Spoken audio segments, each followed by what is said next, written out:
And even though it's October, we have some exciting news when it comes to Winterfest at Carowinds. And that is because, is Fury going to be open? What about Nighthawk? Intimidator? Because Carowinds just released information about the event, and guess what? Winterfest 2022 will offer Fastlane. Yes, Fastlane. This is the first time in the history of the Winterfest event that they're allowing you to skip the lines for the coasters and the rides. Now, why does this mean Nighthawk and Fury could be open?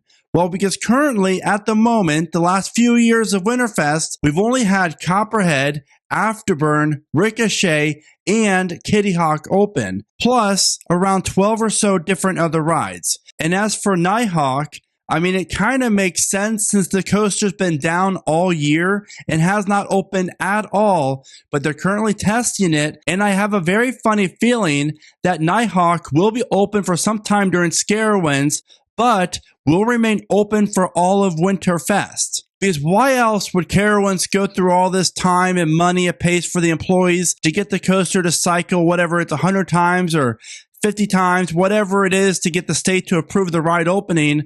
You know, they wouldn't be doing that if they didn't have a plan to keep it open for more than a few weeks. So this is great news for Winterfest.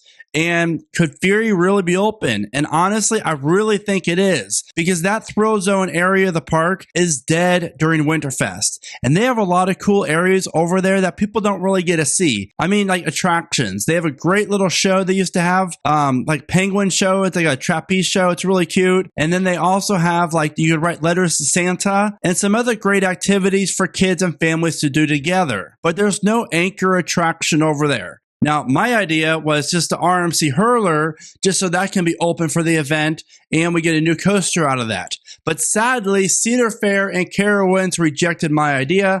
I don't know why. But anyways, look for Fury, Nighthawk, potentially Carolina Cyclone, Flying Cobras maybe, or maybe even Hurler. We all know Intimidator sadly will not be open because clearly it'll valley every single night. But great news out of Carowinds, and that is majority of the coasters and rides will be open for Winterfest, it appears. And according to Carowinds fans only, Fastlane's going to start out at $45, which is great news for the park because they're not going to charge that much money just to ride 4 different coasters. Which leads me to this last question. What does this mean for other Cedar Fair parks?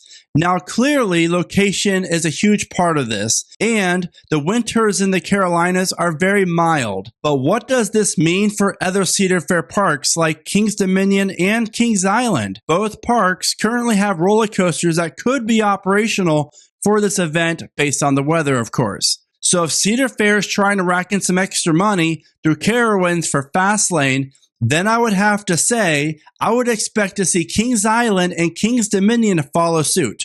What do you think? Let me know in the comments. But if Fury 325, arguably the world's best steel coasters, open for Winterfest, will that get you out to the park? And if you've never been to Carowinds Winterfest before, honestly, it's phenomenal. It's not as good as Dollywood, but really, it's like that close because maybe I'm biased, but the team at Carowinds puts on a damn good winter event. And honestly, I hope you get a chance to come out and check it out this year because trust me, you're not going to regret it. So let me know all your thoughts about this and what you think of it. And as always, thank you so much for watching. Remember to smile today, think positive, and keep riding coasters.